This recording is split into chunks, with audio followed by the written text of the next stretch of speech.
वालेकुम। Lecture 44 start करते हैं जी। बस आवाज बंद, आवाज बंद। अच्छा जी, कल एक एग्जाम्पल हमने स्टार्ट की थी, इसको कंप्लीट करते हैं। रिक्वायरमेंट थी कल के सवाल की, calculate future net cash flows to be used in calculation of value in use of the machine at 31 December X3। ठीक है, यानी हम X3 में खड़े हैं, ठीक है जी, X3 के एंड पे, और फ्यूचर के कैश फ्लोज हमें सवाल में बताए गए थे और उन्होंने कहा था कि नेट फ्यूचर कैश फ्लोज निकाल दो जिन्हें वैल्यू इन यूज की कैलकुलेशन में यूज करते हैं। ना डिस्काउंट रेट गिवन था इस सवाल में, ना कोई वैल्यू इन यूज निकालने का कहा था, ना एसेट की कॉस्ट वगैरह लाइफ वगैरह गिवन थी कि बुक वैल्यू निकाले, ना फेयर वैल्यू गिवन थी कि पूरा इंपेयरमेंट कर सकें। सिर्फ नेट कैश फ्लोज निकालने थे सवाल में। लेकिन मैंने इसी सवाल के अंदर कुछ सुर्खी पाउडर लगा के आपको हैंड आउट के अंदर एक सवाल दे दिया, जिसके अंदर फिर फुल फ्लैज ही सवाल कर लेंगे। एक दो चीजें भी उसके अंदर ऐड कर दी और कुछ और डाटा ऐड करके पूरा इंपेयरमेंट का सवाल फिर मैंने बना लिया। वो बाद में देखते हैं, पहले इसी को कंप्लीट करें जी। हमने बात ये की थी कि नेट कैश फ्लोज जब निकालने हैं तो शुरू करें कहानी। तो सबसे पहले है जी बेसिक इनफ्लोज के अंदर बेसिक इनफ्लोज, ठीक है। और बेसिक इनफ्लोज के बारे में उसने कहा था, नोट 1 को देख लो। और नोट 1 में क्या लिखा हुआ है? Cash inflows, cash inflows, cash inflows only, ठीक है ना, stem from 40% machine and 60% plant. तो इस बेसिक इनफ्लो के लिए ये पॉइंट मैंने कल जो है ना सामने नहीं बोला नहीं था, ठीक है ना। बहरहाल क्योंकि कल सवाल पूरा नहीं करना था, बस ऐसे ही थोड़ी सी डिस्कशन थी, जितनी होगी अब कंप्लीट कर रहे हैं। अगर कभी ऐसा कर दे, वो सवाल के टॉप पे लिखता है machine has following future cash flows. Machine के ये सारे फ्यूचर कैश फ्लोज हैं, जिनमें से सिर्फ इनफ्लोज के बारे में क्या कह रहा है, जिनके साथ नोट 1 लगा हुआ है कि ये इनफ्लोज 40% मशीन के हैं और 60% प्लांट के हैं। तो हम बाकी सारे कैश फ्लोज मशीन के ले रहे हों, ठीक है, और वैल्यू इन यूज जो कैलकुलेट करनी है उसके लिए नेट कैश फ्लोज निकाल रहे हो, वैल्यू इन यूज किसकी निकालनी है? मशीन की निकालनी है। तो फिर सिर्फ इन कैश इनफ्लोज को आपको करना पड़ेगा 40% और 40%, ठीक है। ये बात समझ आती है? तो कभी ऐसा हो कॉन्सेप्ट अगर पर्चे के अंदर आ जाए तो इस तरह से कर लेना, ठीक है। तो बात बाकी काफी हद तक हो भी चुकी थी, ये बात को कंप्लीट करते हैं, ठीक है। सबसे पहले जी बेसिक इनफ्लोज को हमने क्या कर लेना है?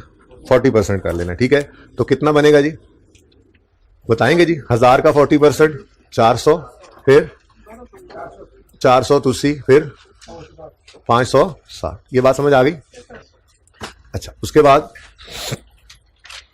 आगे बढ़ते हैं। अगली चीज हमने extra profits resulting from upgrade को क्या किया था, कल बात हो गई थी, इग्नोर करना है और उसकी कॉस्ट को भी इग्नोर करना है, क्योंकि हम तो करंट हालत में मौजूद जो आज एसेट है, फ्यूचर में उसके साथ जो होना है, उसके कैश फ्लो के साथ जो होना है, वो तो हमारे डिसीजन के लिए रेलेवेंट ही नहीं है। हम करंट हालत में मौजूद एसेट की बुक वैल्यू निकाल रहे हैं, इसकी फेयर वैल्यू कॉस्ट निकाल रहे हैं, और इसी हालत के अंदर अगर ये अगले 3, 4, 5 साल चलता रहे तो क्या कैश फ्लो लाएगा, हम इसके अंदर इंटरेस्टेड है, ठीक है। इसलिए हमने एक्स्ट्रा प्रॉफिट्स फ्रॉम अपग्रेड इधर तो थे ही नहीं, इधर जो आना शुरू हुए थे यहां पे हमने उनको जीरो लिख देना, ठीक है, ताकि एग्जामिनर को पता लग जाए कि जानते बूझते हुए इसने छोड़ा है, इसको पता है। ओके, सही हो गया। इनफ्लोज हो गए। Next outflows. मेंटेनेंस कॉस्ट बिल्कुल जरूरी खर्चा है, लेकिन इसको 40% नहीं कर देना, क्योंकि उसने क्या कहा था, सिर्फ इनफ्लोज के बारे में कहा था कि ये 40% मशीन के हैं, बाकी तो सारे सवाल के कैश फ्लोज हैं ही मशीन के, ठीक है ना। तो इसलिए मेंटेनेंस कॉस्ट 100, 120 और 80, ठीक है। उसके बाद ऑपरेशनल कॉस्ट्स बिल्कुल जरूरी खर्चे हैं। देखें यहां पे मैंने कहा था एसेट चलाने के खर्चे। असल में ना अभी मैं आपको थ्योरी पढ़ाता हूं, स्टैंडर्ड ने जो बात लिखी हुई है, स्टैंडर्ड कहता है वैल्यू इन यूज निकालना चाहते हो, फ्यूचर कैश फ्लोज चाहिए, तो फ्यूचर कैश फ्लोज के लिए इनफ्लोज में सिर्फ वो कैश फ्लोज लेना जो एसेट को चलाने से आए, और आउटफ्लोज में सिर्फ वो कैश फ्लोज लेना जो इस एसेट को चलाने के लिए जरूरी हो। यानी एसेट को चलाकर जो इनफ्लोज आए वो, और ये चलाने के लिए जो आउटफ्लो जरूरी है वो, बस ये डिसीजन मेकिंग के अंदर यूज करने हैं। तो ऑपरेशनल कॉस्ट बिल्कुल चलाने के लिए जरूरी खर्चा है। आप बिजली, गैस, लेबर के बगैर कैसे ऑपरेट कर सकते हैं इस मशीन को, तो ये ऑपरेशनल कॉस्ट भी आपकी रेलेवेंट है फ्यूचर कैश फ्लोज में। क्या जी, 200, 220 और 240। अच्छा, अब यहीं पर चलो एक्रूअल के एंड पे बात करते हैं। आगे मैंने आपको ये कहा था कि आपने अभी, वैसे मैंने आपको कहा आपने कैश फ्लोज वो लेने हैं, इनफ्लोज जो एसेट को चलाने से आए, और आउटफ्लोज भी सिर्फ वो लेने हैं जो इस एसेट को चलाने के लिए जरूरी हैं। अगर आपने एक लोन लिया हुआ है, उसकी रीपेमेंट कर रहे हैं, ये भी कैश आउटफ्लो है। उसके इंटरेस्ट की पेमेंट कर रहे हैं तो ये भी कैश आउटफ्लो है। लीज आपके सिलेबस में नहीं है, IFRS 16 FAR 2 में है, लेकिन फिर भी लीज इज 100% फिलहाल आपके लेवल पे। तो IFRS 16 में पढ़ाते हुए आपको स्टार्ट में उस्ताद यही बताते हैं कि लोन पहले दिन ये कहा जाता है कि लोन की तरह से ही है लीज। बस लोन में कैश ले लेते हैं हम बैंक से और लीज में एसेट ले लेते हैं। लोन के पैसे भी वापस होते हैं और इंटरेस्ट, और लीज के पैसे असल मशीन के भी वापस होते हैं और इंटरेस्ट भी वापस होता है। तो सेम ही है, इसलिए लोन या लीज आपके लिए फिलहाल एक ही जैसा। आप लीज लिख भी दे तो लोन ही लेंगे उसको, बल्कि लीज लिखेगा भी नहीं आपके पास। बहरहाल लोन लिया, उसकी रीपेमेंट कर रहे हैं, कैश आउटफ्लो है। ये एसेट चलाने के लिए जरूरी खर्चा नहीं है। अगर आप लोन की किस्त पे नहीं करेंगे बैंक को तो क्या एसेट चलने से इनकार कर देगा? नहीं, मैं नहीं चलना। या आपने बैंक का इंटरेस्ट पे नहीं किया तो क्या एसेट चलने से इनकार कर देगा? बिजली का कनेक्शन काटोगे तो फिर नहीं चलेगा, ठीक है। ऑपरेट करने वाली लेबर नहीं होगी तो नहीं चलेगा, ऑपरेशनल कॉस्ट थी। मेंटेनेंस रिपेयर नहीं करोगे, खराब हो गया है, नहीं चलेगा, ठीक है। लेकिन अगर इनकम जो कमाई उस पर टैक्स जो बनता था हुकूमत को वो नहीं दिया तो ऐसे चलने से इनकार नहीं करेगा, ठीक है। इसलिए मैंने आपको कहा था लोन की प्रिंसिपल अमाउंट रीपे करो, लोन का इंटरेस्ट पे करो, या tax on profit income tax pay करो। ये आपके खर्चे तो हैं। Interest expense is your expense, tax expense is your expense. लेकिन हमारे सवाल के लिए इस एसेट के फ्यूचर कैश फ्लोज के लिए जो हम वैल्यू यूज के लिए कर रहे हैं इस्तेमाल, उसके अंदर ये रेलेवेंट नहीं रह जाते। ये आपके प्रॉफिट एंड लॉस में जब आप इनकर करेंगे तभी आपके ये खर्चे होते हैं, ठीक है, सही है ना। तो इसलिए लोन प्रिंसिपल रीपेमेंट करो, चाहे इंटरेस्ट पे करो लोन का, चाहे यही लीज के बारे में लिखा हो, रेलेवेंट नहीं है। चाहे आप टैक्स पे करो, these all are irrelevant for to be included in value in use calculation. Future cash flows जो वैल्यू इन यूज के लिए ले रहे हो उसके लिए ये तीनों कैश फ्लोज रेलेवेंट नहीं है। डन। Next, upgrade cost. जब अपग्रेड ये प्रॉफिट्स को नहीं ले रहे अपग्रेड होने के बाद तो कॉस्ट को भी नहीं लेना। कॉस्ट का मतलब यहां तो थी नहीं, जहां कॉस्ट थी वहां पे भी हमने इग्नोर कर दी, ठीक है। ये तरीका भी है या ये भी है कि आप नीचे नोट लिख दो, ये नहीं डाला मैंने, ये नहीं इंक्लूड किया, लेकिन वो ज्यादा मुश्किल है मेरे ख्याल से, ठीक है ना। ये इजी है, एग्जामिनर को लिखे बगैर नहीं छोड़ाना। ये आप उसको वो सोचे पता नहीं इसको समझ नहीं आई तो इसने छोड़ दिया है, बताओ उसको मुझे समझ है, मैंने इसको इंक्लूड नहीं किया हुआ, ठीक है। फिर क्या है जी, डेप्रीसिएशन। मैंने आपको कहा था कि डेप्रीसिएशन तो कैश फ्लो ही नहीं है। डेप्रीसिएशन की एंट्री आज तक हमने कभी ऐसे नहीं किया, debit expense debit cash credit, आज तक ऐसी एंट्री कभी नहीं हुई। तो डेप्रीसिएशन तो कैश फ्लो ही नहीं है, ये तो कैश आउट फ्लो ही नहीं है, ये तो नॉन कैश एक्सपेंस है। ये क्या है? नॉन कैश एक्सपेंस है, तो कैश फ्लो के अंदर तो इसका आना बनता ही नहीं है, ठीक है ना। तो इसलिए डेप्रीसिएशन नहीं लेनी, ठीक है। और last thing was expense to be paid in respect of X3 accrual. कल एंट्री कर दी थी, फिर भी ये कल वाली लिखी हुई है ना एंट्री, छोड़ो इसको। बात सेल से शुरू करते हैं। 2003 में एसेट चला, प्रोडक्ट्स बनी और हमने हाथ पास गया बेच दी, ठीक है, सही है। गुड्स एसेट चल चुका, गुड्स बन चुकी, हम बेच चुके। इसका मतलब मिसाल के तौर पे 20 रुपए की सेल हमने की, तो वो 20 रुपए की सेल जो है वो हम इनफ्लो में नहीं भी आई तो हम कह सकते हैं ये 20 रुपए एसेट कमा चुका है, ठीक है। अब जब 20 रुपए एसेट कमा चुका है 3 में, सिर्फ उसके पैसे नहीं आए थे तो हमने सेल रिकॉर्ड करते हुए डेटर डेबिट सेल क्रेडिट किया था। अगर 4 के अंदर वो पैसे आ रहे हैं तो कैश इनफ्लो तो है, लेकिन ये नहीं कह सकते, क्योंकि हम क्या कह रहे हैं, हम कह रहे हैं ये जो एसेट है ना, आज इसकी बुक वैल्यू इतनी है, इसकी फेयर वैल्यू लेस कॉस्ट इतनी है, और ये एसेट फ्यूचर में चल के इतना फायदा देगा। तो ये तो 2003 में चल के फायदा दे चुका था, सिर्फ कैश फ्लो 2004 में आ रहा है। तो एक्रूड इनकम जो रिकॉर्ड की हुई थी रिसीवेबल, वो अगर रिसीव हो जाए इस साल के अंदर तो उसको आपने नहीं लेना। बात समझे हो? बात समझ आई है? इसी तरह से 3 के अंदर जब वो चला था तो मिसाल के तौर पर ये बिजली का बिल दिसंबर का था, दिसंबर का बिल जनवरी में पे हुआ, तो भाई ये खर्चा तो रेलेवेंट 3 से था। ये 30 रुपए, मिसाल 30 रुपए थे, 30 रुपए जो है किधर गए? ये 30 रुपए जो है, ये तो 30 रुपए दिसंबर 2003 का बिल था, यानी कि मशीन 2003 में जो चल चुकी है और ये बिजली खर्च कर चुकी है, उसके सिर्फ पैसे नहीं पे किए थे। तो अगर 2004 में वो पैसे पे कर रहे हैं तो 2004 में आउटफ्लो माना हो रहा है, लेकिन हम क्या डिसीजन मेकिंग कर रहे हैं कि ये मशीन फ्यूचर में चलकर इतने फायदे देगी, तो फायदा इनफ्लो और चलने से जो आउटफ्लोस उन्हीं को नेट करना है ना। तो ये तो फ्यूचर का चलना है ही नहीं, ये तो चल चुकी है मशीन। ऐसे ही फ्यूचर का अगर रिसीव हो रहा होता तो हम क्या कहते हैं, ये तो फायदा आ चुका है मशीन से, सिर्फ कैश फ्लोज हो रहे हैं, तो इसलिए हम उसको क्या कर देते हैं, इग्नोर। अच्छा कितना जी? 0, और यहां पे तो है ही नहीं, ऐसे ही है।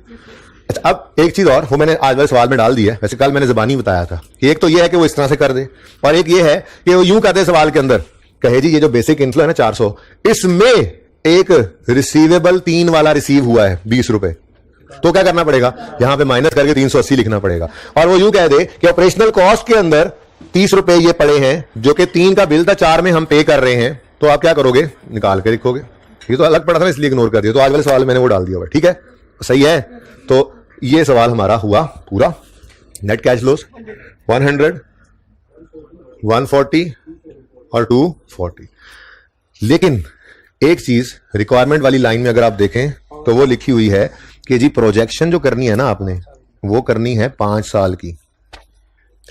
यानी कि यूं समझ लें कि ये मशीन जो है 31 दिसंबर 3 के एंड पे जो खड़े हो, ये मशीन जो है वो 3 साल नहीं चलनी, ये 5 साल चलनी है, ठीक है। अब 3 साल के कैश फ्लोज तुम्हारे पास आ गए, अगले 2 साल के बारे में अब हमारे पास कैश फ्लोज की डिटेल नहीं है, लेकिन सवाल में उसने बताया हमें द यूजफुल लाइफ, अच्छा बताया हुआ है, useful life of machine is expected to last for 5 years और the growth rate in business. अब मतलब ये कि हमें कोई वो ग्रोथ का रेट दे देगा कि 3 में खड़े हो, 4, 5, 6 के कैश फ्लोज ये हैं, 7, 8 भी चलना है, कैश फ्लोज की डिटेल नहीं है, ग्रोथ रेट दे दे कि इतना इतना बढ़ा लो या इतना इतना कम कर लो, बढ़ भी सकता है कम भी हो सकता है, ठीक है ना, बात समझ रहे हो। तो उसने ग्रोथ रेट के बारे में क्या बताया कि 2003 के अंदर एक अनयूजुअल 15% रेट रहा और एवरेज ग्रोथ रेट इतना इतना है ओवर लास्ट 7 years। मेरा पहला सवाल, क्या हमें अनयूजुअल को उठाकर फ्यूचर की डिसीजन मेकिंग प्रोजेक्शन में यूज करना चाहिए या यूजुअल को? देखें, अनयूजुअल कभी कभार होने वाला काम, मिसाल के तौर पे इस साल जो है वो हमारे बिजनेस की नेचर ऐसी थी कि कोरोना आया, जिस वजह से हमारा बिजनेस जो है वो बहुत ज्यादा ग्रो कर गया। वैसे ना कभी पहले हुआ था ना बाद में नॉर्मल चीजें होंगी तो होगा, ये 2 साल पहले की बात है। कुछ बिजनेस बहुत ज्यादा भी चल गए थे, कुछ जो है वो बिल्कुल डाउन हो गए। तो अब अगर हमारा बिजनेस ऐसा है जो किसी अनयूजुअल इवेंट की वजह से एकदम से बहुत ज्यादा ग्रोथ रेट शो कर गया एक साल में, तो हमने फ्यूचर के 5 साल का अंदाजा लगाना है, तो उस अनयूजुअल को पकड़ लें।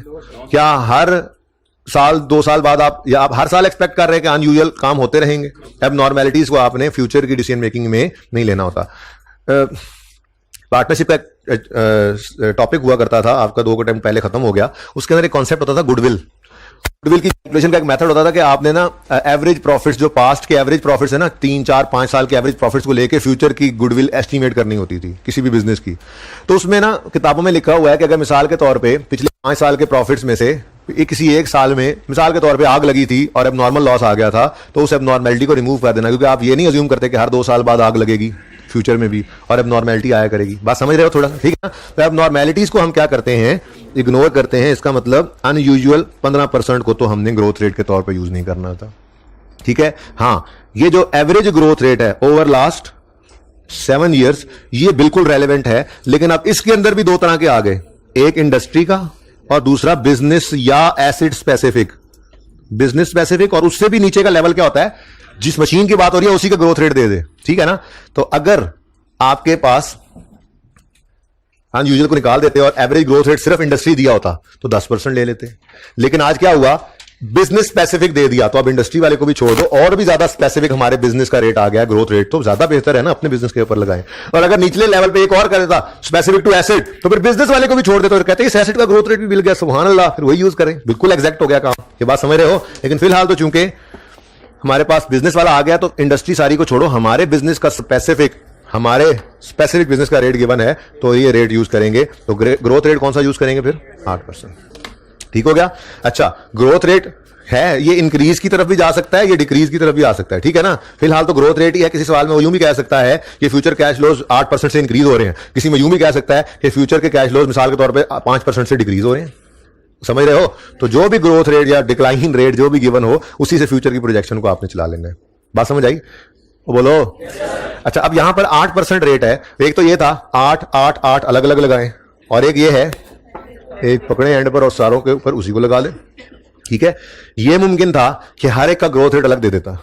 यूं कह सकता था कि रेवेन्यूज, ये इनफ्लोज ने 5% बढ़ना है, ऑपरेशनल कॉस्ट ने 8% बढ़ना है और मेंटेनेंस कॉस्ट ने 5% बढ़ना है। ऐसे चेंज भी कर सकता था, तो फिर हमें हर स्टेप पे भी ग्रोथ रेट लगाना पड़ सकता था। लेकिन ऐसा कुछ है नहीं। इस तरह काम आप बीएफडी में देखेंगे, इन्वेस्टमेंट अप्रेजल में जाके वो हुआ करता है। लेकिन फिलहाल हमारे पास सादा सादा बातें हैं, ठीक है। ग्रोथ रेट बिजनेस का गिवन है, इकट्ठा ही गिवन है, तो इकट्ठा ही लगा दोगे, X7 के लिए और X8 के लिए। अच्छा, अब इस 240 को आपने लेकर आना है 8% ग्रो करके, तो इसके 2 तरीके हैं, ठीक है। पहला तरीका ये आसान वाला जरा लेकिन लेंथी वाला कि 240 प्लस 240 का 8%। जरा कैलकुलेटर उठाओ और मैं जो बोल रहा हूं ध्यान से सुनकर वो जवाब दो। कैलकुलेटर में मैंने कुछ बोला है कि आप लोग जवाब दे रहे हैं? मैं कह रहा हूं मैं जो बोलूं उसका जवाब दो जी। 240 का 8% लगाएं और आंसर दें। 19, 240 का 8% आ गया 19, 240 प्लस 19 कितना हो गया 259। एक तो ये तरीका है, और दूसरा तरीका ये है कि इस 240 को 108% कर दो या 1.08 कर दो, एक ही बात होती है, ठीक है ना। इसका भी आंसर सेम ही आएगा, ठीक है। तो ज्यादा बेहतर यही है कि आप 8% से ग्रो करना है तो आप 240 इंटू 1.08 कर दो या 108%, एक ही बात होती है, ठीक है। और 5वें साल के लिए इस 259 को अब ऐसे डायरेक्ट ग्रो कराओ। 259 पर ही 1.08% कर दो या 1.08 कर दो मल्टीप्लाई, या 108% कर दो 280, ठीक है। तो यही बस हमारी रिक्वायरमेंट थी, कोई और प्रेजेंट वैल्यू वगैरह तो गिवन नहीं है, ठीक है। और रेट तो गिवन नहीं है कि प्रेजेंट वैल्यू निकालें, तो बस कहानी यहां पे खत्म हो गई। इस सवाल की रिक्वायरमेंट सिर्फ इतनी सी थी, पढ़ लें। ये कैश फ्लोज यूज करेंगे हम अगर वैल्यू इन यूज कैलकुलेट करना चाहेंगे तो।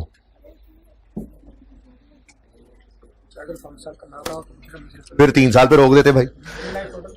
लाइफ है वो रिमेनिंग लाइफ अगर 5 बताएगा तो फिर कुछ 5 के कैश फ्लोज बताएगा, सारे 5 के नहीं बताएगा तो एक क्या बता के ग्रोथ रेट भी बता सकता है। अगर 5 साल लाइफ दिया उसने तो फिर उसे कहीं ना कहीं पे बताना पड़ेगा आपको कैश फ्लोज के बारे में। फिर ये नहीं कर सकते 3 साल बता दे और ग्रोथ रेट भी ना बताए जी। बताने के लिए कि अगर कभी इस तरह का मामला हो जाए इन्फ्लोज के अंदर किसी और एसिड के इन्फ्लोज पड़े हैं तो उनको निकाल दो, क्योंकि आप मशीन के ऊपर इंपेयरमेंट टेस्ट लगा रहे हो जी। सही है जी। बेटा बेटा खामोश होंगे।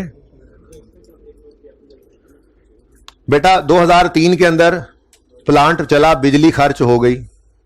वो प्लांट के चलने से फायदे भी 2003 में आ गए और प्लांट ने वो बिजली भी 2003 में खर्च कर दी। बिल उसका 2004 में आके पे हुआ। क्या मैं डिसीजन मेकिंग में 31 नंबर 3 पे खड़े होकर ये कह सकता हूं कि फ्यूचर में एसिड के चलने से ये खर्चा होगा? फ्यूचर में एसिड के चलने से खर्चा नहीं होना, खर्चा तो आज हो चुका है, सिर्फ उसकी पेमेंट हो रही है फ्यूचर में, इसलिए इग्नोर किया, ठीक है। एक्रूवल्स को हम इग्नोर करते हैं, अगर वो एक्रूवल रिसीव हो रहे हो या पे हो रहे हो पिछले साल के हमारे अगले प्रोजेक्शन वाले किसी साल में, ठीक है। 2005 में 2004 का एक्रूवल रिसीव हो रहा हो तो उसको 2004 से निकाल के 2005 में ले लेना, 2005 से निकाल के 2004 में ले लेना। ये अच्छा क्वेश्चन है जी बच्चे का सवाल ये है कि ऐसा लिख सकता है सवाल के अंदर कि 2005 में एक मिसाल के तौर पे रिसीट या पेमेंट हो रही है, रिलेट करती है वो रिसीट पेमेंट 2004 से, तो क्या करें, तो 2005 से उसको अगर इंक्लूडेड है तो उस फिगर में से माइनस करके 2004 वाली खाने में लिखें, कॉलम में लिखें, और अगर अलग पड़ा हुआ है तो 5 मत लें, 4 में ले लें। क्यों जरूरी है? आप कहोगे जी प्रोजेक्शन में तो आ ही रहा है। जरूरी इसलिए है कि साल डिफरेंट हैं, डिस्काउंटिंग के साथ फिगर्स डिफरेंट हो जानी है, इसलिए जिस साल का खर्चा रिलेट कर रहा है साल से उस साल में लेना चाहिए, ठीक है। अच्छा सवाल था जी। और अच्छा एक बात फिर एडिशनल, और प्री पेमेंट भी तो हो सकती है, क्या ख्याल है? 20, ये अब आपने बात बढ़ाई है, अब मैंने नहीं बढ़ाई, ठीक है ना।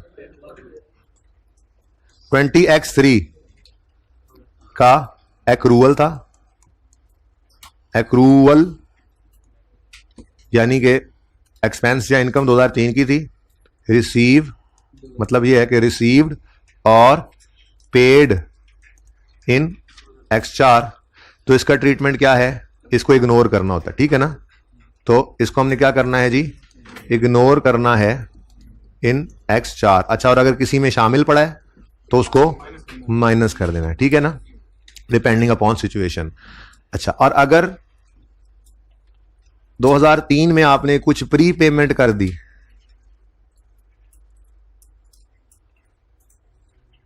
प्री पेमेंट, ऐसा भी तो हो सकता है ना कि 2003 के अंदर आपने कोई खर्चा 4 के लिए प्री पे कर दिया।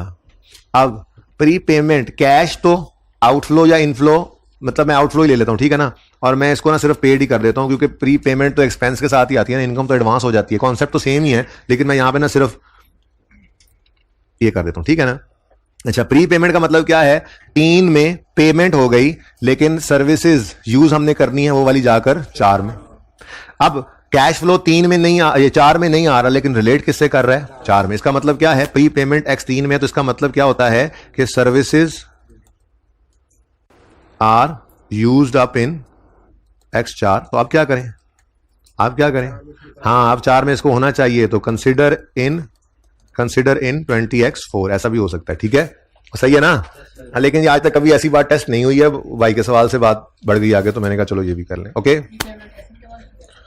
बेटा, प्री पेमेंट ये है कि हमने बिजली का बिल प्रीपे कर दिया, हमने ये एसेट जो है, इसको जो बिजली, मिसाल दे रहा हूं ऐसे, ठीक है, या हमने इस एसेट की मद में कोई और खर्चा ऐसा जो इससे रिलेटेड खर्चा था वो प्रीपे कर दिया, अब वो चलाने के लिए जरूरी खर्चा था, एडवांस में पे कर दिया है, तो अभी वो एसेट 2004 में चलेगा, पैसे 3 में दे दिए हैं, तो फिर 3 में कैश फ्लो नहीं लेना, इस कैश फ्लो को लेना कहां पे है, 4 में, ठीक है ना। मतलब मकसद कहने का ये है, बॉटम लाइन ये है कि आप X3 पे खड़े होकर कहते हैं एसेट के चलने से जो फायदा आना है और इसको चलाने के लिए जो खर्चा जरूरी है, वो ये दो चीजें आपने फ्यूचर कैश फ्लोज में लेनी है। ये उसूल याद रख लें तो इंशाल्लाह आपको मसला नहीं होगा। एसेट के चलने से आने वाले फायदे और इस एसेट को फायदा लेने के लिए चलाने के लिए जो खर्चे किए, वो एसेट के चलने से आने वाला फायदा इनफ्लो और इसको चलाने के लिए किए जाने वाले खर्चे आउटफ्लोस, बस, ठीक है। इसलिए तो कहा था इंटरेस्ट, टैक्स ये ना शामिल करो, क्यों, एसेट को चलाने के लिए जरूरी खर्चे नहीं है ये, ठीक है ना। अच्छा जी, चलें आगे। आप लोगों के पास ये हैंड आउट पहुंच चुका है, ठीक है जी। ये पिछली क्लास में ना मैंने ये इस तरह से लिखा था, लेकिन आपके लिए मैंने उधर देख दिया ये अब, ठीक है ना जी। A company purchase machine costing 1800। Requirement check करो, रिक्वायरमेंट क्या है,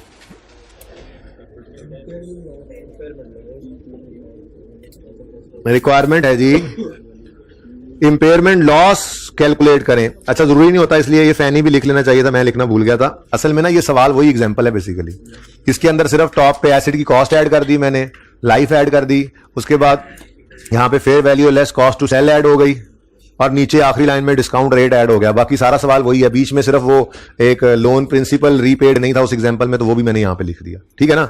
सवाल वही है, सिर्फ सुर्खी पाउडर लगा हुआ इसको। 31 दिसंबर X5 पे impairment loss if any calculate करो, यानी इंपेयरमेंट एस से गुजारो। Assuming a 5 year projection is consider to be appropriate. बाकी सारा सवाल बिल्कुल वैसे ही है, लेकिन वो जो बात जबानी कल की थी वो भी इस सवाल के अंदर डाल दी गई है। क्या कह रहे हैं जी, आउटफ्लोज में 200 के अंदर शामिल है पेमेंट ऑफ 30 जो कि 5 की है, पिछले साल की निकालनी पड़ेगी। फिर 400 के अंदर शामिल है एक रिसीट जो 2006 में रिसीव हो रही है, 400 में शामिल है, लेकिन रिलेट करती है 5 से माइनस करोगे, सही है ना।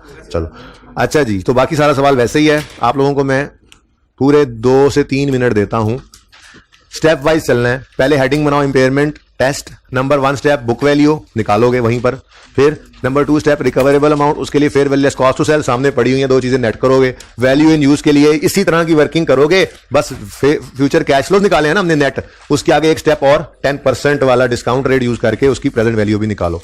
2 से 3 मिनट का काम है, हिम्मत करो तो शाबाश। हिम्मत मर्दा व औरतां मदद खुदा, जल्दी करें।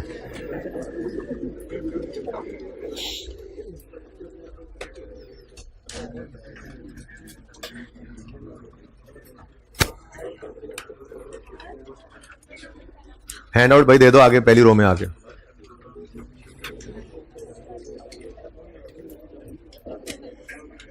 छोटे भाई पानी तो डाल दो यार। और किसको हैंड आउट नहीं मिला? सामने सवाल नजर आ रहा है ना, इसको भी दे यार, ये मेरे इस चांद को भी दे। और किसी हैंड आउट नहीं मिला? सामने सवाल नजर नहीं आ रहा आप लोग? दे दो यार हैंड आउट है ना, ये अभी फीमेल स्टूडेंट को करवा लो। सवाल नजर आ रहा है ना, देखें इधर, करें सवाल। हैंड आउट नहीं है, कॉस्ट ही लेना, लेकिन लड़ाई ना करो। लो जी, टेस्ट हो गया फिर आपका है, ये टेस्ट ही है ना। सोल्यूशन जिस चीज का ना हो आपका टेस्ट ही होता है, वरना तो सोल्यूशन पे उंगली होती है और सवाल कर रहे हैं। जरा सा दिमाग का सोचने का मौका बानी रहा होता है। सोचना नहीं दिमाग, तुम सोचोगे तो तुम जाया हो जाओगे, तो मैंने बचा के रखना है। जल्दी करो, जल्दी करो। 3 मिनट अब से ऑनवर्ड्स, 3 मिनट अब से ऑनवर्ड्स, चलो हिम्मत करो। इस लेवल का सवाल 5, 6, 7 नंबर का आ सकता है पर्चे में। तो वैसे तो तकरीबन 12-13 मिनट होने चाहिए, लेकिन आप लोगों को थोड़े ही देने 12-13 मिनट। हिम्मत करें, हिम्मत करें, बातें मत करें। अगर डिस्कशन करनी है तो इतनी स्लो करें कि शोर ना मचे, प्लीज।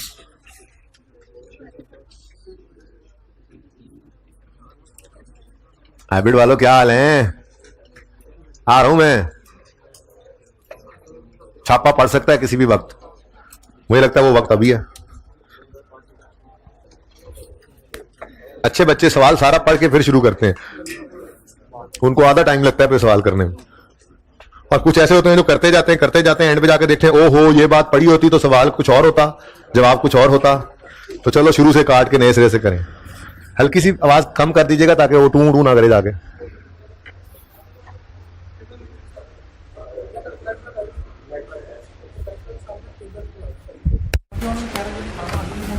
छापा छापा।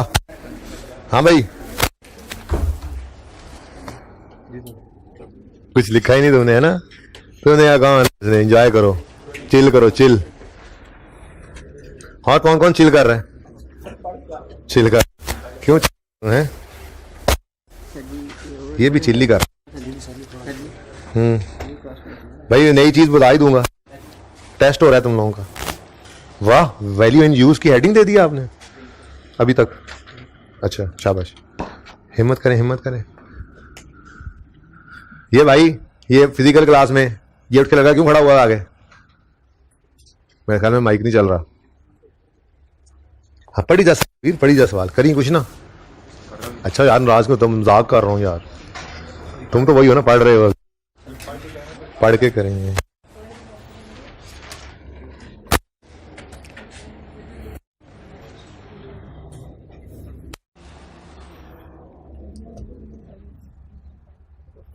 यही वाला कैलकुलेटर लेके जाएंगे ना आप पेपर में, है ना? जी कैलकुलेटर है आपके पास? कहाँ है? उल्ली लग जानी है, उसको निकाल लो बाहर।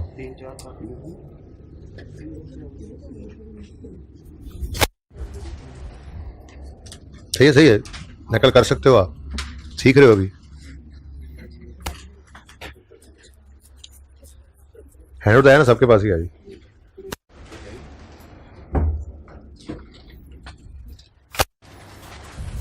कोई हाल नहीं साइबेड का, नलैका दी क्लास, ऐसे क्यों ना कहूं।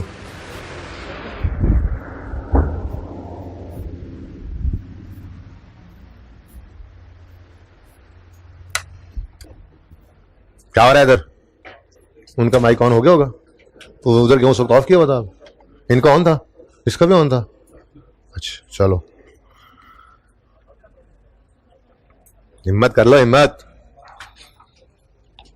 एक आधी गलती हो जाएगी तो क्या होगा? पर नई चीज है तो सबको बताऊंगा कि तुम्हें अकेले बता दूं। तो तुम्हें भी कुछ समझ आ रही है? थोड़ी थोड़ी कल समझ आ रही थी यार। मुझे एक बच्चे ने कहा था I-36 समझ नहीं आ रहा मुझे, वो बच्चा मिल नहीं रहा, याद नहीं रहा मुझे।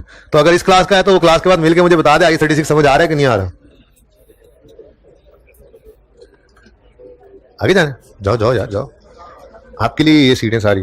वतन के सजीले जवानों, हो गया सवाल? मेरा मुंह क्यों देख रहे हैं? सवाल कर। ये जो रेट है पिछले 7 साल में मुझे सुनाई कुछ नहीं दे रहा, सिर्फ दिखाई दे रहा है इस वक्त। टेस्ट हो रहा है ना आप लोगों का, तो जो समझ में आता है करो। पर्चे में मुझे साथ लेके जाना है। दिल तो आपका होगा लेकिन मैं नहीं जा सकता हजरत के साथ।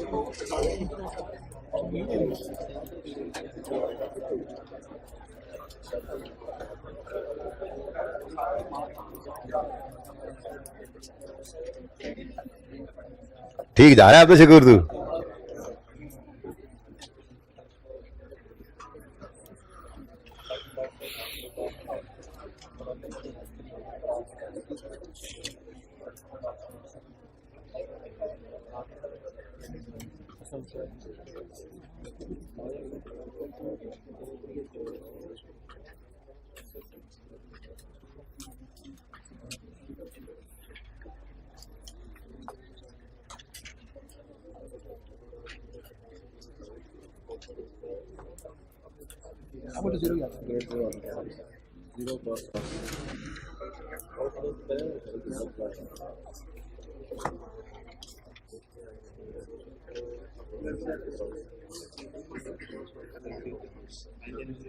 ओके जी, टाइम इज अप। बस अब जो होना चाहिए वो हो चुका।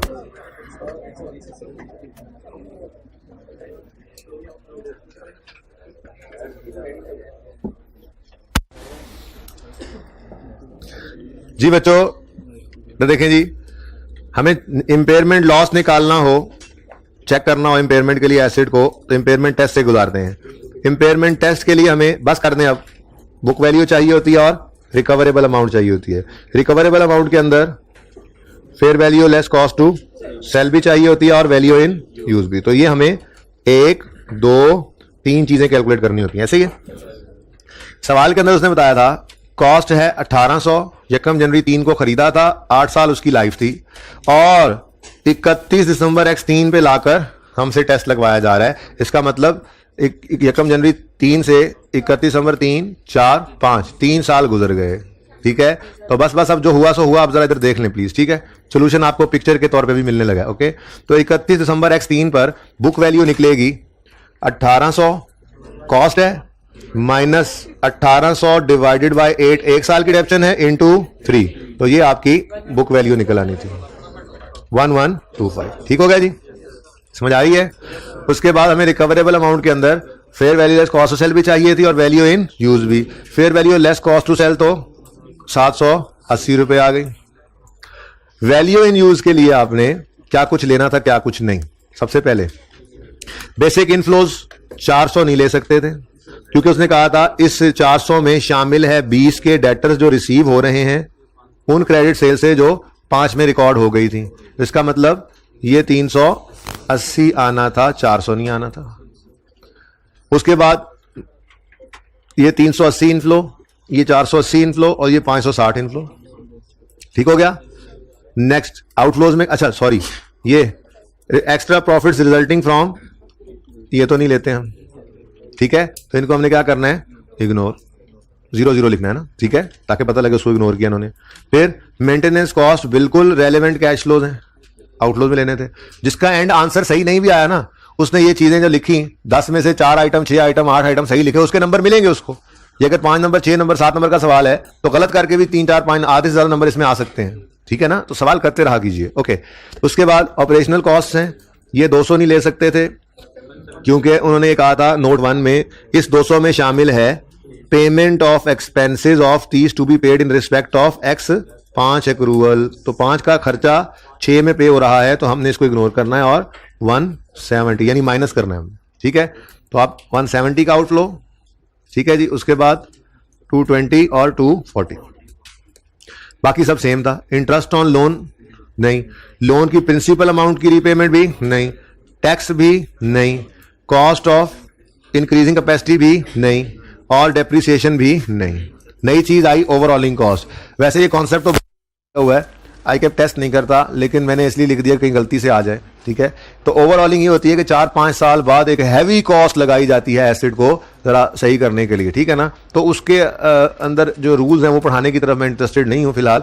आप अगर कभी ओवरऑलिंग कॉस्ट आ जाए तो उसकी ट्रीटमेंट वैसे ही कर लेना जैसी आप ग्रेड के साथ की थी, वैसे इसके साथ तो कोई एडिशनल कैश फ्लोज भी नहीं आ रहे होते। बहरहाल ये ओवरऑलिंग जो है इसको आप इग्नोर कर दीजिए। ठीक है, अच्छा, अब कैश फ्लोज नेट हो गए। नेट कैश फ्लोज के बाद उन्होंने कहा जी कि प्रोजेक्शन जो है यूजफुल लाइफ चूंकि 5 साल अभी रहती है, 8 में से 3 गुजरे हैं ना। ठीक है, तो फिर प्रोजेक्शन भी 5 साल की करनी थी। ठीक है, अब ग्रोथ रेट उसी तरह से सेम, वही बाकी क्वेश्चन सेम ही था। ठीक है, ग्रोथ रेट इन बिजनेस जो अनयूजुअल 15% था उसे इग्नोर करना था। एवरेज बिल्कुल लेना था, लेकिन वो भी इंडस्ट्री वाला छोड़ो जब अपना अवेलेबल है।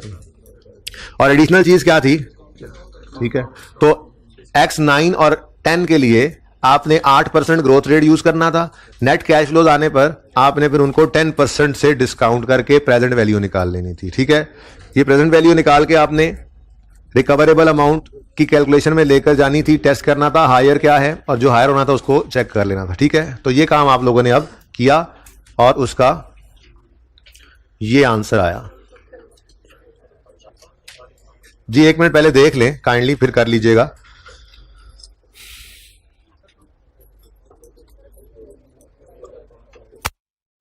ये अभी समझाता हूं और फिर मैं ये भी नोट करवा देता हूं। ठीक है, अच्छा जी सुने, बुक वैल्यू कॉस्ट 1800 और अक्यूमुलेटेड डेप्रिसिएशन 1 साल की डेप्रिसिएशन इंटू 3, 31 दिसंबर 3 तक, ये नेट करें तो आंसर आता है 1125। कितने बच्चों का ये आंसर सही था?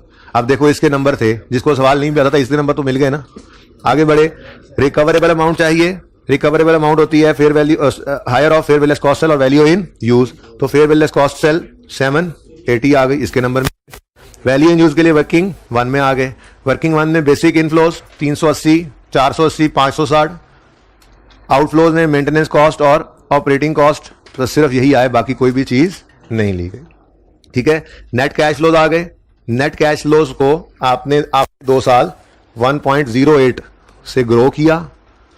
ये 240 इंटू, ये इत्तेफाक से ना 240 आ गया था, ठीक है ना, 240 इंटू 1.08, ठीक है। और ऐसे ही अगले साल 259 को 1.08 कर देना था। फिर 10% डिस्काउंट रेट था।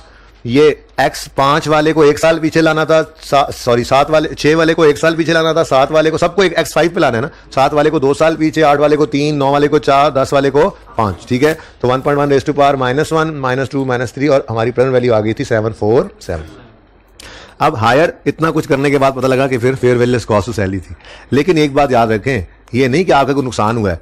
आपकी वैल्यू इन यूज के 747 निकालने के 4 एक नंबर होंगे मिसाल के तौर पे, वो 4 नंबर वहां 747 लिखने के नहीं है, वो हर एक पॉइंट के अपने नंबर्स होंगे। तो यार नंबर पहले पड़े हैं सारे, ठीक है ना।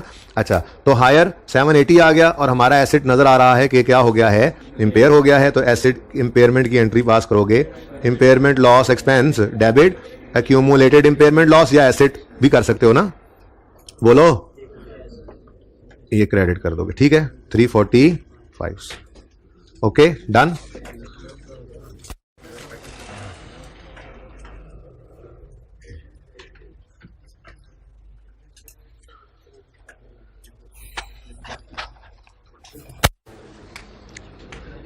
नजर आ रहा है सही?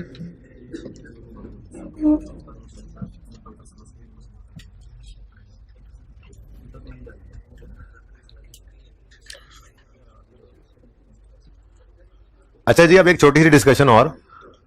कभी कभी सवाल के अंदर शरारत करे और शरारत करके दो डिस्काउंट रेट्स दे दे। जो डिस्काउंटिंग के लिए हम interest rate discount rate use करते हैं, ये 2 दे दे, एक प्री टैक्स, दूसरा पोस्ट टैक्स। प्री टैक्स का मतलब ऐसा रेट जिसमें अभी हमने टैक्स की इंप्लीकेशन से टैक्स का इंपैक्ट माइनस नहीं किया हुआ। और पोस्ट टैक्स कहते हैं ऐसे रेट को जिसमें टैक्स के इंपैक्ट को भी माइनस कर दिया जाता है। भाई ध्यान से सुन ले, जरा अहम बात है। तो अपनी मस्जिद तूने खोली होती है 2 ईंटों की। अब अगर आप फ्यूचर को एस्टिमेट करने जा रहे हैं तो मेरा आपसे सवाल है कि क्या फ्यूचर के अंदर टैक्स आपके काबू में है? क्या फ्यूचर के टैक्स रेट्स आप डिटरमिन कर सकते हैं? नहीं। तो फिर आप फ्यूचर की प्रोजेक्शन के अंदर ऐसा रेट क्यों यूज करते हैं जिसके ऊपर आपका काबू ही नहीं है? कल कला को टैक्स वाले टैक्स रेट को चेंज कर दें, आप कुछ कर तो नहीं सकते, आपकी तो सारी प्रोजेक्शन होगी ना गड़बड़, ठीक है। तो फिर आपको ये चाहिए कि आप फ्यूचर की प्रोजेक्शन के अंदर रेट ही वो यूज करें जिसके अंदर टैक्स का इंपैक्ट माइनस हुआ ही नहीं होता, और आप उसके बगैर ही अपनी सारी डिसीजन मेकिंग कर लें। टैक्स रेट चेंज हो या ना हो, फ्यूचर में आपका डिसीजन उससे ऊपर ऊपर ही हो चुका हो, आपको वो इंपैक्ट ना करे, ठीक है। तो अगर सवाल के अंदर 2 रेट्स दे दे, प्री टैक्स और पोस्ट टैक्स, तो आपने पोस्ट टैक्स को इग्नोर करना है डिस्काउंटिंग के लिए और प्री टैक्स को आपने कंसीडर कर लेना है, ठीक है जी। मैंने कल वाले क्वेश्चन इत्तेफाक से डिस्कस नहीं किए, मैं उस तरफ आ जाऊंगा अगर 5 मिनट बच गए एंड पे। पिछली क्लास में नहीं बचा वैसे टाइम।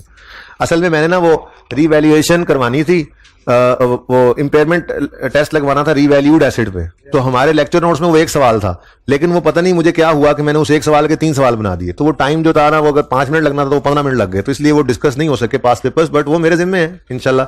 अगर आपकी क्लास में 2-4 मिनट एंड पे बच जाते हैं तो इंशाल्लाह मैं आपको दोबारा थोड़ा सा बता भेजूंगा, क्योंकि आपका होमवर्क तो अभी भी वही है, ठीक है।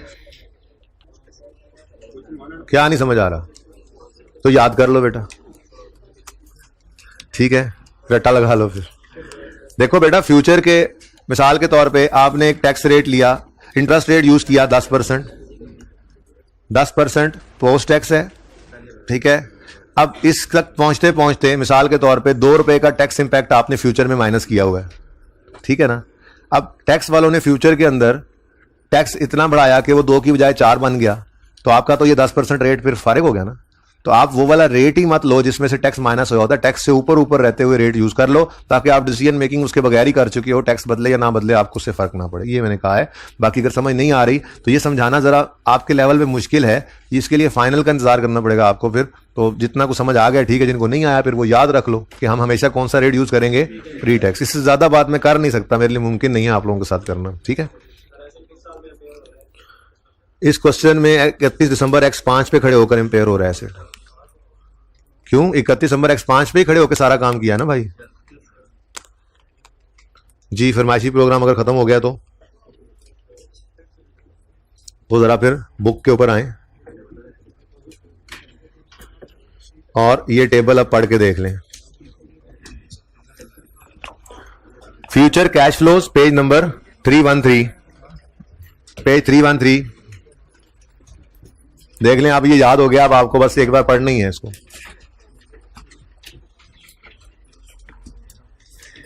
जी, future cash flows in value in use कहता है फ्यूचर कैश फ्लोज में इंक्लूड करो इनफ्लोज फ्रॉम कंटिन्यूइंग यूज और outflows necessary for from use, मतलब फॉर यूज कह लो। यानी कि अगर शॉर्ट बात करें तो वही जो मैंने कहा था, एसेट चलाने वाले इनफ्लोज और एसेट चलाने के लिए जरूरी आउटफ्लोज, यही लिखा हुआ है, यही लिखा हुआ है। ये फ्यूचर कैश फ्लोज में इंक्लूड करो cash inflow from continuing use और cash outflows necessary to generate inflows from use.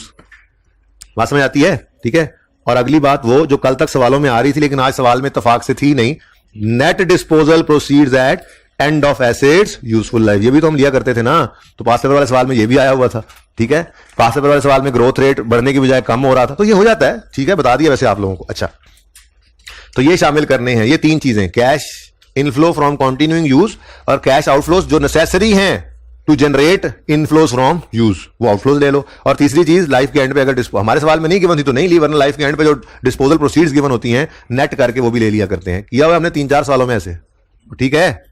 नहीं किया हुआ? दिखाऊं सवाल? दिखाऊं सवाल? देख लो, दिखाऊं सवाल?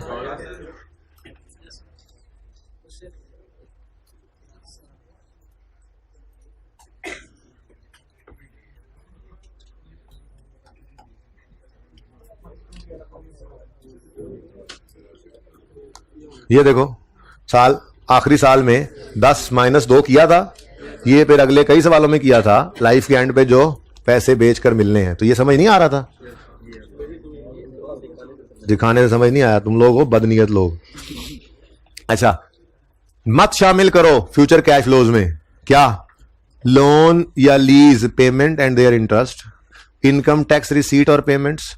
तीसरा पॉइंट काट दें क्योंकि ये 37 से रिलेट करते हैं, आपको नहीं पूछेगा। कैश फ्लोज फॉर इंप्रूविंग और एनहांसिंग एसेट परफॉर्मेंस अपग्रेड और cash flows that have already been recognised यानी एक्रूवल्स, ठीक है। तो ये मत लो, ओके, सही है।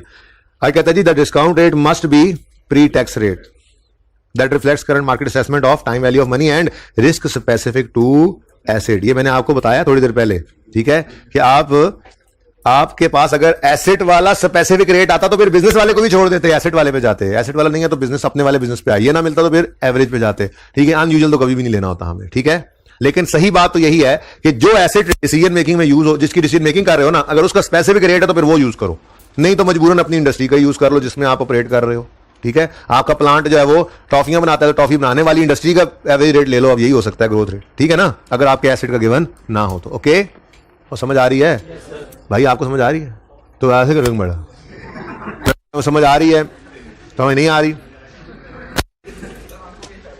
नहीं, आंखों का इशारा नहीं है, वो ट्रक ड्राइवर है ये बना हुआ इस वक्त, जो खुली आंखों के साथ सो रहे होते हैं। आंखें बंद करके ट्रक ड्राइवर नहीं सोते, ये जो एक्सीडेंट हो जाते हैं बेचारों के, वो खुली आंखों के साथ सोए होते हैं और फिर कहीं ट्रक गिर जाता है, खुद बच जाते हैं अल्हम्दुलिल्लाह। अच्छा जी, अच्छा जी, तो ये हो गया भाई। चलो जी, फिर मैंने क्या करवाया था, ये जी पहला काम हुआ, हमने कंप्लीट किया सवाल। दूसरा ये सवाल आपने किया, फिर मैंने डिस्कस किया, फिर हमने ये टेबल पढ़ लिया। पास पेपर नहीं डिस्कस किए मैंने, और ग्रॉस रिप्लेसमेंट वैल्यू मेथड वाला सवाल नहीं करवाया मैंने। ये प्लान में तो थे पर इस सवाल ने ना बड़ी गड़बड़ कर दी, ठीक है ना। ये एक सवाल था, इसके मैंने 3 सवाल बना दिए बेसिकली, तो इस वजह से मामला गड़बड़ हो गया था। तो आप पेज 449 क्रीसेंट बुक का ओपन कर लें और उसमें क्वेश्चन नंबर 3 आप ओपन करें और बाकी फिर आप इंतजार करें, मैं जरा मिटा लूं जो मैंने पहले लिखा है पिछली क्लास में।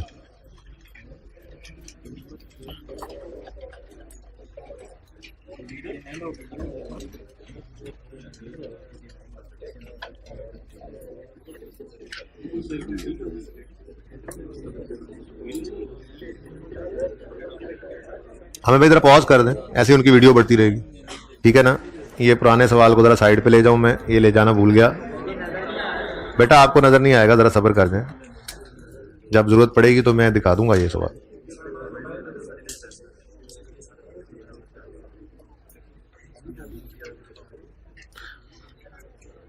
अच्छा जी, क्वेश्चन नंबर 3 आप ओपन कर लें। आप क्वेश्चन नंबर 3 ओपन कर लें, पेज नंबर 449। असल सवाल आपको पता है सिर्फ ये था, question number 3। Cost of asset है 500, यकम जनवरी 10 को हमने खरीदा, डेट ऑफ परचेज की थी 800 पर रीवैल्यू हो गया यकम जनवरी 15 पर, और 31 दिसंबर 15 पे इसकी रिकवरेबल अमाउंट 450 है। यूजफुल लाइफ 8 साल है इसकी, ठीक है जी। अच्छा, अब वो बाद वाले सवाल बाद में देखेंगे, वो मैंने चेंज किए थे, पहले हम ओरिजिनल सवाल करते हैं, ठीक हो गया। अब भाई एक एसेट है जो रीवैल्यू हुआ और रीवैल्यू होने के बाद फिर इंपेयर भी हो रहा है, तो ये कॉन्सेप्ट भी देख लेते हैं।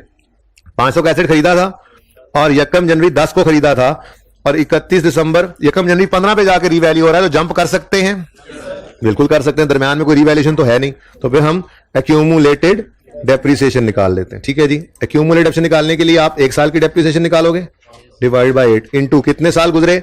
अब यकम जनवरी 10 से एसेट चला, 31 दिसंबर 10, 11, 12, 13, 14, 5 साल, ठीक है जी, गिन लो 5 साल। क्या आंसर आता है? 313 कर लो। अच्छा जी, बातें मत करें यार, अब बातें मत करें यार, बस कर दें अब। बुक वैल्यू 187, ठीक है। अब ये एसिड क्या हो रहा है, ये 31 दिसंबर 14 या यकम जनवरी 15 पर ये एसिड रीवैल्यू हो गया, और रीवैल्यूड अमाउंट कितनी है? 800, ठीक है। एक लाइन खाली छोड़ी, रीवैल्यूड अमाउंट लिख ली, रीवैल्यूएशन पर सरप्लस आ गया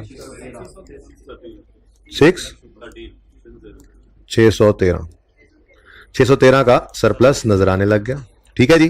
कुछ नया नहीं किया अभी तक हमने, डन। उसके बाद 31 दिसंबर 2015 पर रिकवरेबल अमाउंट दे रहा है, तो इस दिन इंपेयरमेंट टेस्ट से गुजार लेंगे, ठीक है। अब इंपेयरमेंट टेस्ट से गुजारने के लिए पहले 31 दिसंबर 15 पे लेके तो आओ, तो हशर और नशर करते हैं। 800 डिवाइडेड बाय रिमेनिंग लाइफ, भाई कितने गुजर गए? 5 गुजर गए, तो 3 रह गए। क्यों? हम यकम जनवरी 15 पे खड़े होकर लाइफ निकालेंगे ना, तो 5 साल गुजर चुके हैं, टोटल लाइफ 8 थी, तो रिमेनिंग कितने हैं? 3।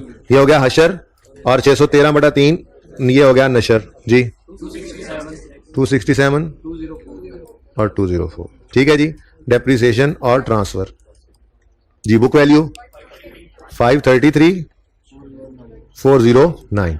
अच्छा, अब वैसे तो पुराना तरीका वारदात क्या है, बुक वैल्यू आपके पास होती है, बुक वैल्यू, ठीक है। बुक वैल्यू कितनी अभी निकली है? 533। आप उसको रिकवरेबल अमाउंट से कंपेयर करते हैं, रिकवरेबल अमाउंट सवाल ने कितनी बताई है? 450। तो आप कहते हो जी रिकवरेबल अमाउंट कम हो गई है, तो एसिड क्या हो गया है? इंपेयर। कितने से?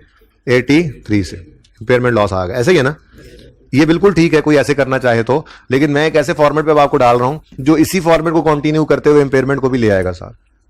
अब तरीका देखिएगा, 83 ही निकालना है ना। अब थोड़ा सा ना आपको जरा मैनुअली सोचना पड़ेगा। क्या? आप 31 दिसंबर 2015 पर इधर बीवी लिख देंगे, और फिर जबानी जाकर देखेंगे 533 पे आपका एसिड, और रिकवरेबल अमाउंट सवाल में 450 गिवन है, तो आपको नजर आ रहा है कि हमारा एसिड इंपेयर हो रहा है, हमारी बुक वैल्यू रिवाइज हो जाएगी। तो फिर आपने यहां पर लिख देना है रिवाइज्ड बुक वैल्यू। नहीं, थोड़ा सा आपको देखना पड़ेगा, ठीक है। फायदा क्या होगा अभी थोड़ी देर पता लगता है कि यही वर्किंग कंटिन्यू हो जाएगी आगे, ठीक है। अच्छा, तो कितनी है ये रिवाइज बुक वैल्यू? 450 रिवाइज हो जाएगी, तो ये 83 का लॉस आ गया। अब ये लॉस रीवैल्यूएशन लॉस नहीं है, आज इंपेयरमेंट लॉस, ठीक है, सही है। अगली बात, इंपेयरमेंट लॉस आया, अब ये क्या करेगा? ये 100% वही सब कुछ करेगा जो रीवैल्यूएशन सरप्लस के पड़े होते हुए रीवैल्यूएशन लॉस आ जाता था, यानी 100% सेम ट्रीटमेंट करेंगे हम अगर रीवैल्यूएशन लॉस आता, ठीक है, एज रीवैल्यूएशन लॉस। क्या मतलब? समझो ये है रीवैल्यूएशन लॉस, ठीक है ना, लेकिन है इंपेयरमेंट लॉस। बहरहाल क्या मतलब? ये लॉस आएगा ये लॉस डायरेक्ट नहीं जाएगा, ये लॉस आएगा, ये इस एसिड के सरप्लस को देखेगा, अगर इसको कोई सरप्लस नजर आया तो ये उसको खाएगा, और अगर कुछ बचेगा तो आगे जाएगा। बचा ही कुछ नहीं, लॉसी थी ये तो सरप्लस के अगेंस्ट, ठीक है।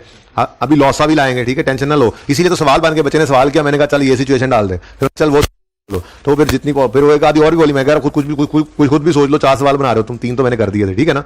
अच्छा, तो अब कितना आ गया सरप्लस बाकी? 326। यहां पे हमारे सवाल की रिक्वायरमेंट, दरअसल जो सवाल मैंने बनाया था ना, जो पिछली दफा बनाया था उसकी कंप्लीट हो गई थी, ठीक है ना, इसलिए वो लेक्चर नोट्स में। अब अगली बार जरा ये इस तरह से डल जाएगा, तो ये बाहर इसलिए अपडेट साथ साथ होता है, लेकिन हर दफा क्लास के अंदर जेन के अंदर नई चीज आ ही जाती है, कोई एग्जाम्पल नहीं आ जाती। तो ये सवाल की हद तक रिक्वायरमेंट देखें। प्रिपेयर अच्छा, अकाउंटिंग एंट्रीज 15 की, चलो बोल देता हूं मैं आज, बोल ही देता हूं मैं आज 15 की एंट्रीज। पहले 15 यहां से शुरू हो रही है एंट्रीज, ठीक है, यहां से लेकर यहां तक रिक्वायर्ड है बस, ठीक है ना, 16 नहीं रिक्वायर्ड, ओके। अच्छा, तो पहले ट्रांसफर की एंट्री करनी है। अब ट्रांसफर की एंट्री के लिए आपको क्यूमुलेटिव डेप्शन ढूंढनी पड़ेगी। अब यकम जनवरी 15 से ऊपर सर उठाकर देखो, एसेट कभी भी रीवैल्यू नहीं हुआ, तो इसका मतलब इसमें यही 313 की डेप्शन एक्यूमुलेट हुई पड़ी है, यही थी ना। तो एक्यूमुलेट डेप्शन डेबिट एसेट क्रेडिट, ये आपकी रिक्वायरमेंट की पहली एंट्री 313 से। फिर एसेट डेबिट सरप्लस क्रेडिट 613 से। फिर depreciation debit accumulated depreciation credit 267 से।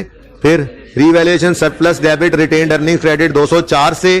और इस 83 की एंट्री जरा देखना बड़े ध्यान से जी, यही मैं सुनना चाहता था। ये impairment loss profit and loss में डेबिट हुआ ही नहीं भाई। इंपेयरमेंट ये मैं बता दूं ना, ये वाला काम तो ये देसी वाला जो तरीका पहले था, ठीक है भाई। इंपेयरमेंट लॉस तो प्रॉफिट एंड लॉस में हुआ ही नहीं, क्रेडिट डेबिट, ठीक है। इधर देखो हुआ क्या, रीवैल्यूएशन सरप्लस डेबिट हो गया है 80 इसे, और एक्यूमुलेटेड इंपेयरमेंट लॉस लिख लो या एसेट लिख लो, मुझे उससे कोई परवाह कोई लेना देना नहीं, क्योंकि मैंने आपको पहले दिन एंट्री करते हुए यही सिखाया था। इंपेयरमेंट लॉस मैंने कहा था डेप्शन की एंट्री होती है, डेप्शन एक्सपेंस डेबिट एक्यूमुलेटेड डेप्शन क्रेडिट कर दो, या डेप्शन एक्सपेंस डेबिट एसेट क्रेडिट कर दो, एक ही बात है। ऐसे ही इंपेयरमेंट लॉस की एंट्री में impairment loss debit accumulated impairment loss credit कर दो या impairment loss debit asset credit कर दो, कोई फर्क नहीं पड़ता, ठीक है। तो मैं पुरानी एंट्री जरा रखता हूं, होना तो था impairment loss debit accumulated impairment loss credit, लेकिन इंपेयरमेंट लॉस प्रॉफिट लॉस में कुछ गया ही नहीं, वो सरप्लस में ही एडजस्ट हो गया सारा। तो रीवैल्यूएशन सरप्लस डेबिट, ये एंट्री नंबर 5। तो ये एंट्रीज रिक्वायर्ड थी, सवाल तो यहां पे खत्म हो जाता है। ये 5वीं एंट्री जरा नई है जी बेटा। इंपेयरमेंट की कितनी एंट्रीज होंगी बताओ? एक ही होनी चाहिए ना, इंपेयरमेंट की एक ही एंट्री है। इंपेयरमेंट की एंट्री आपके सामने है, ये इंपेयरमेंट की एंट्री ही तो है। रीवैल्यूएशन सरप्लस डेबिट और एक्यूमुलेटेड इंपेयरमेंट या एसेट क्रेडिट, एक ही एंट्री है, दो तो है ही नहीं। कैसे बेटा? इंपेयरमेंट डेबिट हुआ ही नहीं है। कहां हुआ इंपेयरमेंट डेबिट? देखो देखो कहां हुआ इंपेयरमेंट डेबिट, इंपेयरमेंट कहां डेबिट हुआ है, बात समझे?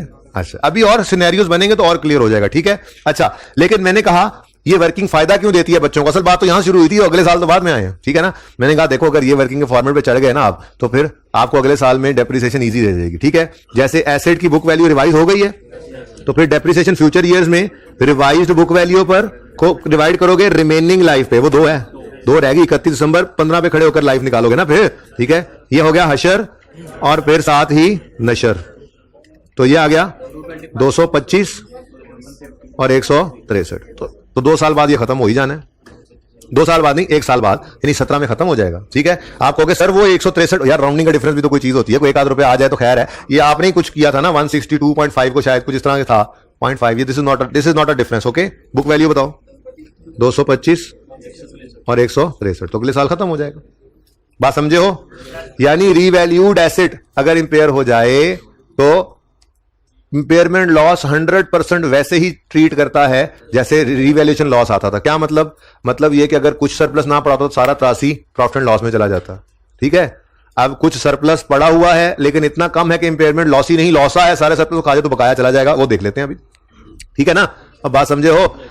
देखो रीवैल्यूएशन लॉस की एंट्री भी यही होती है, अगर पहले सरप्लस ना पड़ा हो तो प्रॉफिट एंड लॉस डेबिट कर देते थे ना हम। असल कहानी तो उसमें से लफ्ज लिखूं तो रीवैल्यूएशन लॉस डेबिट और एसिड क्रेडिट होता था। Revaluation loss profit and loss में डेबिट, एसिड क्रेडिट। लेकिन अगर रीवैल्यूएशन सरप्लस पहले को पड़ा होता था तो वो लॉस पहले उसको खाता था और जो बचता था वो एंट्री बनती थी revaluation surplus debit, profit and loss बकाया से डेबिट और एसिड क्रेडिट, ठीक है ना। ये वही काम हो रहा है, थोड़ा सब्र करो, अभी सब कुछ समझ में आती है। ये मैं आप कॉपी करूंगा, आप एंड पे तस्वीर बनाएंगे, आपको परेशान हो रहे हैं। यहां पे पेस्ट करके लाना पड़ेगा मुझे, यहां पे मैं पेस्ट करूंगा और इसको उठाकर इधर करीब लाऊंगा और इसको 2 कर दूंगा ताकि आपको बाद में तस्वीर खींचने में मसला ना हो। लो भाई, सवाल बदलने लगा है और सेकंड क्वेश्चन ये आपके सामने ऊपर, बाकी सब सेम है। मैंने सेकंड क्वेश्चन क्या बनाया था, रिकवरेबल अमाउंट 50 हो गई। जरा इतना आपको लॉसा शो करना था कि वो सारे सरप्लस को खा जाए, सिचुएशन बनानी थी ना। अब पहले बने हुए सारे सवाल को तो बदल नहीं सकता था मैं, इसलिए मैंने रिकवरेबल अमाउंट 50 कर दी। ठीक है जी, और कहानी यहां से चेंज होनी है। जरा इसको मिटा देते हैं, ये मिट जाएगा, ये भी चेंज हो जाएगा और ये भी चेंज हो जाएंगे।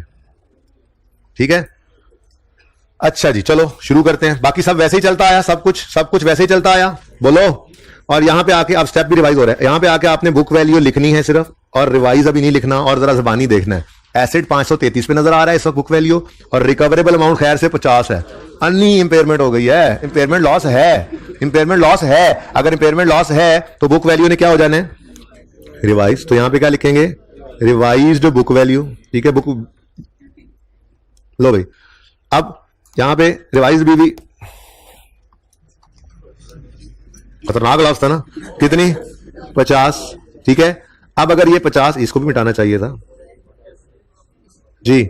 50 पर एसेट लेके आना है तो 483 का लॉसा आ गया।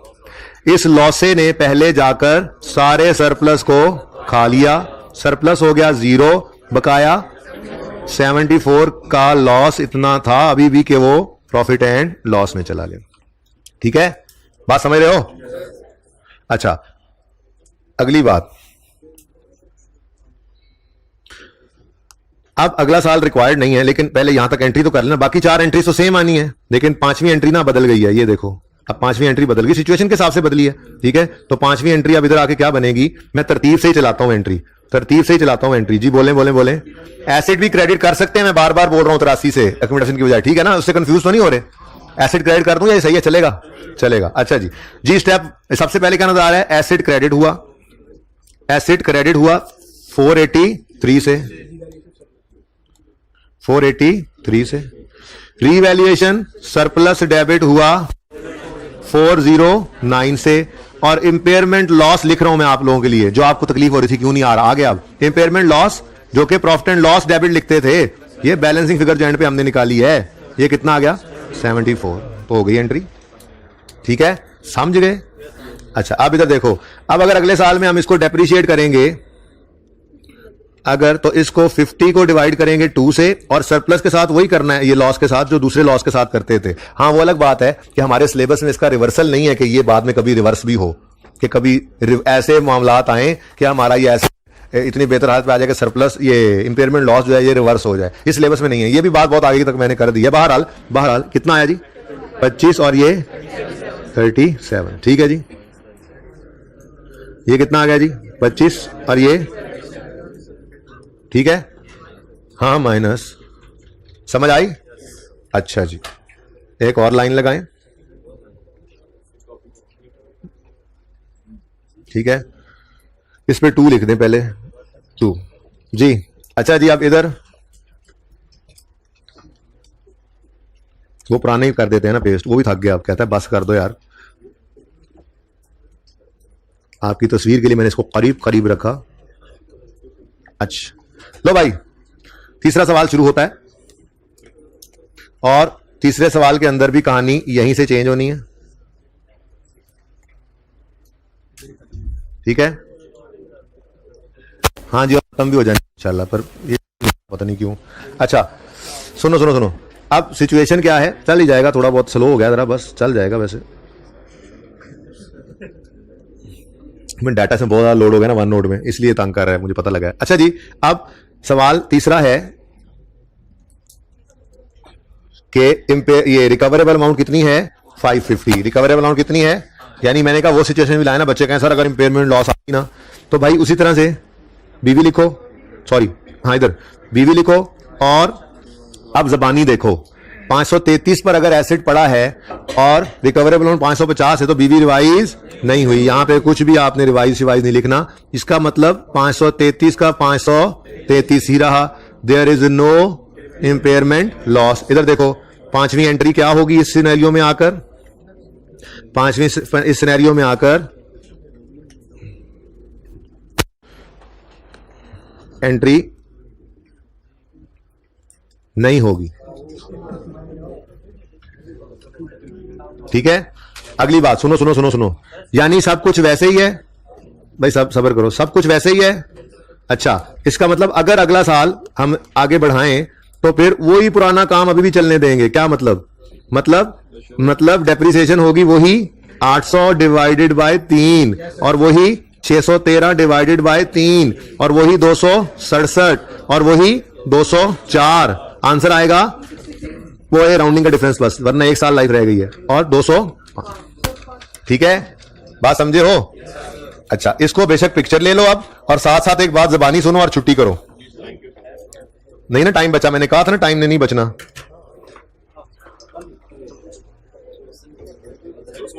सबर यार, जवाब की लिख लें पहले। अच्छा सुने जी, इधर